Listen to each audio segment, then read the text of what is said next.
Halo semuanya, bagaimana kabar kalian hari ini? Semoga dalam keadaan yang sehat ya.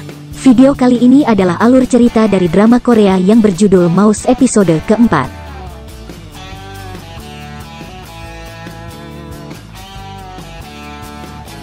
Tapi sebelum itu jangan lupa untuk subscribe channel ini agar kami makin semangat untuk upload video lainnya. Dan agar tidak ketinggalan update terbaru, jangan lupa untuk aktifkan tanda loncengnya dan jangan lupa juga untuk like, comment, and share video ini ya.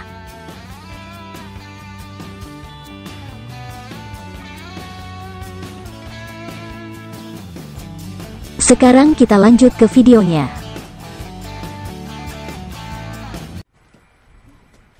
Ternyata Dr. Sung berhasil menemukan nenek Bong Yi yang sedang bersembunyi. Ia juga menusuk perut nenek Bong Yi. Sementara itu, Mochi masih terus mencari tahu identitas pemilik jari yang mereka temukan. Ternyata jari tersebut bukanlah milik Chiko. Namun tidak lama kemudian, Mochi mendapat telepon dari rekannya bahwa mereka menemukan jasad yang telah membusuk dan diduga sebagai pemilik jari yang Mochi temukan. Dan saat sedang menyelidiki lokasi kejadian, Mochi mendapat kabar bahwa telah terjadi kasus pembunuhan. Dalam perjalanan menuju ke lokasi kejadian, Mochi bertemu dengan Bong Yi yang sedang duduk di pinggir jembatan. Mochi pun ingat bahwa gadis tersebut merupakan Bong Yi, gadis yang dulu pernah ia bantu. Setelah turun dari mobil, Bong Yi terus berusaha menghubungi neneknya namun tidak mendapat jawaban apapun. Bong Yi pun bertemu dengan beberapa tetangganya. Ia menanyakan apa yang telah terjadi di lingkungan rumah mereka sehingga banyak polisi yang berdatangan dan ia juga menanyakan keberadaan neneknya. Namun menurut tetangga Bong Yi, mereka belum mengetahui apa yang sedang terjadi, dan mereka juga tidak melihat nenek Bong Yi, namun mereka berpikir bahwa nenek Bong Yi telah sampai di lokasi yang didatangi polisi. Mendengar hal itu, Bong Yi pun menuju ke lokasi yang juga didatangi oleh Mochi. Setelah sampai di lokasi kejadian, Mochi memeriksa jasad yang ditemukan yang ternyata itu adalah nenek Bong Yi. Melihat hal itu, Mochi merasa kesal karena yang menjadi korban merupakan orang-orang yang tidak bersalah. Saat akan keluar dari lokasi penemuan jasad nenek Bong Yi, Mochi bertemu dengan Bong Yi dan melarang Bong Yi untuk mendekat ke lokasi. Tidak lama kemudian jasad nenek Bong Yi dibawa keluar. Bong Yi yang mengenali nenek ini berusaha untuk mendekat.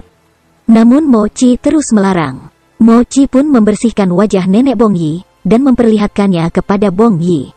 Melihat hal itu, Bong Yi histeris dan terus berteriak. Mochi berusaha untuk menenangkan Bong Yi. Mochi yang mendapat kabar bahwa Barem telah siuman, ia pun langsung menemui Barem dan menanyakan apa saja yang Barem lihat saat kejadian. Barem pun menceritakan apa saja yang ia lihat. Barem juga mengatakan bahwa pelaku tersebut merupakan seorang yang kidal. Sementara itu Ji-eung datang ke rumah Dr. Sung. Ia juga menemukan baju milik Dr. Sung yang berlumuran darah. Namun setelah Dr. Sung keluar dari kamar mandi, ia justru meminta agar ibunya tidak lagi menyuruh orang untuk datang membersihkan rumahnya. Tetapi Ji-eung tidak merespon perkataan Dr. Sung. Ji-eung justru hanya menanyakan apakah Dr. Sung baru saja melakukan operasi darurat sehingga bajunya berlumuran darah. Ji-eung juga mengatakan bahwa parfum yang Dr. Sung gunakan sangat wangi. Dan menanyakan apakah Dr. Sung sedang dekat dengan seseorang, karena ia sangat ingin memiliki seorang cucu. Dr. Sung menjawab bahwa sangat mengerikan jika lahir cucu dari seorang headhunter. Mochi masih terus menanyai Barem untuk mendapatkan informasi mengenai pelaku yang mencelakai nenek Bong Yi. Dalam perjalanan pulang dari rumah Dr. Sung, Ji-eung mendengar berita mengenai penemuan nenek Bong Yi. Ji-eung pun kembali teringat saat Dr. Sung masih kecil. Ji-eung juga merasa bersalah dengan terjadinya berbagai kasus pembunuhan berantai. Malam harinya, produser Choi datang ke rumah Dr. Sung. Namun Dr. Sung tidak berada di rumah. Produser Choi juga menemukan bekas plester luka yang sebenarnya itu milik nenek Bong Yi. Namun produser Choi tidak mengetahui hal tersebut. Ternyata Dr. Sung datang ke rumah sakit untuk menemui Barem. Dr. Sung juga berniat untuk menyuntikkan sebuah obat. Namun belum sempat ia menyuntikkan obat tersebut, Bong Yi datang dan memaksa masuk ke dalam ruang rawat Barem. Bong Yi menyalahkan Barem yang tidak mengangkat telepon dari neneknya sehingga membuat neneknya diserang sampai meninggal. Dr. Sung yang sebelumnya bersembunyi secara diam-diam keluar dari kamar rawat Barem. Mochi terus berusaha mencari petunjuk apa yang dilakukan oleh Nenek Bongyi sebelum ia meninggal. Namun dalam perjalanan ia bertemu dengan Barem yang keluar dari rumah sakit untuk mencari pelaku yang telah mencelakai Nenek Bongyi. Barem juga mendatangi sebuah tempat penyalur pembantu rumah tangga yang sebelumnya juga didatangi oleh Nenek Bongyi. Namun sayangnya mereka tidak memberitahukan apapun. Dengan alasan mereka takut jika perbuatan ilegal kantor mereka terbongkar juga. Keesokan harinya, Barem membantu Bongyi untuk mengurus semua keperluan pemakaman Nenek Bongyi. Sedangkan Mochi mengerahkan beberapa tim untuk terus mencari petunjuk mengenai pelaku. Saat di makam neneknya, Bongyi ditemani Barem merasa menyesal telah bersikap kasar pada neneknya sebelumnya. Bongyi bersama dengan Barem pulang ke rumah Bongyi. Bongyi yang melihat makanan yang disediakan oleh neneknya di dalam rumah justru memakannya, namun Barem melarangnya karena makanan tersebut telah basi. Setelah berada di kantor, Mochi mendapat kabar mengenai rekaman CCTV. Mochi pun mendatangi tempat di mana Nenek Bongyi terlihat dalam rekaman. Ternyata Mochi datang ke lingkungan tempat tinggal Dr. Sung. Hal itu diketahui oleh Dr. Sung yang melihat Mochi dari dalam jendela rumahnya. Tidak lama kemudian teman Dr. Sung menghubungi Dr. Sung dengan mengatakan bahwa polisi datang menemuinya. Dr. Sung pun meminta agar temannya tersebut untuk mengatakan sesuai dengan apa yang Dr. Sung perintahkan. Namun polisi yang datang menemui teman Dr. Sung justru meminjam handphone miliknya dan mencoba menghubungi nomor Dr. Sung. Tanpa sepengetahuan Dr. Sung, ia justru menanyakan apakah polisi tersebut telah pergi. Setelah mendengar perkataan Dr. Sung, polisi tersebut mengembalikan handphone milik teman Dr. Sung. Tidak lama kemudian Dr. Sung kembali menghubungi temannya dan bertanya apakah temannya tersebut baru saja menelponnya, dan temannya tersebut pun mengatakan bahwa ia tidak menghubungi Dr. Sung. Mochi yang masih terus mencari saksi yang melihat Nenek Bongyi, mendatangi sebuah rumah yang sebenarnya rumah tersebut milik Dr. Sung, namun belum sempat Mochi memencet bel. Ia mendapatkan telepon dari komandannya yang meminta Mochi untuk kembali ke kantor. Namun tanpa sepengetahuan Mochi, Dr. Sung diam-diam keluar dari rumahnya menggunakan mobil dan berpapasan dengan Mochi. Ternyata Mochi diminta untuk menyampaikan laporan kasus pembunuhan berantai di depan wartawan. Tidak lama kemudian Mochi mendapat telepon dari seseorang yang mengaku sebagai pelaku yang selama ini dicari Mochi. Pria tersebut juga mengatakan bahwa ia memiliki standar dalam memilih korbannya. Ia juga meminta agar Mochi bisa menebak alasan dirinya menculik seorang anak kecil. Hal itu membuat Mochi kesal dan bingung. Mochi pun kembali mendengar rekaman suara pria yang menghubunginya.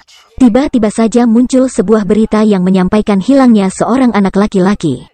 Mochi pun mendatangi orang tua dari anak laki-laki yang dilaporkan telah menghilang.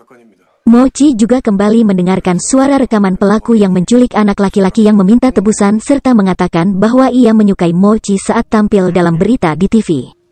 Hal itu membuat Mochi berencana untuk tampil dalam sebuah acara TV untuk memancing pelaku dan membuat pelaku terlena dengan rencana yang ia persiapkan. Komisaris dan ketua acara TV pun menyetujui rencana Mochi. Mereka akan mempersiapkan acara tersebut secara diam-diam. Namun tanpa sepengetahuan mereka semua. Salah seorang karyawan di stasiun TV penasaran dengan apa yang komisaris dan ketua acara TV rencanakan. Ia bahkan diam-diam masuk ke dalam ruangan milik produser Choi dan menyalin rekaman yang berdalam komputer produser Choi.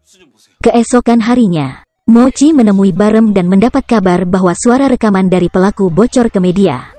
Hal tersebut membuat masyarakat meminta agar kepolisian untuk tidak mengikuti kemauan dari pelaku. Akhirnya komisaris memutuskan untuk membatalkan rencana yang akan Mochi lakukan. Mendengar hal itu membuat Mochi merasa kesal dan memutuskan untuk mengundurkan diri. Dr. Sung merasa terkejut saat melihat Barem tidak lagi berada di dalam kamar rawatnya. Dr. Sung mencari tahu alamat dan identitas dari Barem. Ternyata saat Mochi telah memutuskan untuk mengundurkan diri dari tim yang menyelidiki kasus pembunuhan berantai, Barem datang bersama dengan ibu dari anak kecil yang diculik. Mereka memohon agar Mochi tidak membatalkan rencana yang akan Mochi lakukan dan tetap mengikuti keinginan dari pelaku.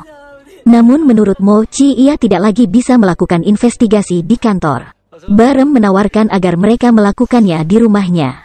Barem bersama Mochi dan yang lainnya berusaha mencari tahu ada hubungan apa dari masing-masing korban. Tidak lama kemudian, Mo-won datang ke rumah Barem mengantarkan makanan untuk Barem dan yang lainnya, namun Mo-won meminta agar Barem tidak mengatakan bahwa makanan tersebut dibuat oleh Mo-won. Namun tanpa sepengetahuan Barem dan Mo-won, Dr. Sun sedang memperhatikan mereka berdua. Karena tidak mendapatkan jawaban apapun dari data yang mereka miliki, Mochi pun meminta yang lainnya untuk pergi menemui kenalan dari masing-masing korban. Dan saat Mochi dan yang lainnya keluar dari rumah Barem, Dr. Sung terkejut melihat produser Choi juga bersama dengan Mochi dan yang lainnya. Akhirnya Mochi muncul di sebuah acara TV yang disiarkan secara langsung. Namun Mochi menantang pelaku untuk membuktikan bahwa anak kecil yang ia culik masih dalam keadaan baik. Apakah pelaku akan menghubungi Mochi saat sedang siaran langsung? Dan siapa sebenarnya pelaku yang selama ini melakukan pembunuhan berantai dan selalu menantang Mochi untuk mengungkapkan identitas pelaku? Sekian video kali ini. Jangan lupa untuk subscribe channel ini dan like, comment, and share video ini. Mohon maaf jika ada kesalahan. Sampai ketemu di video selanjutnya.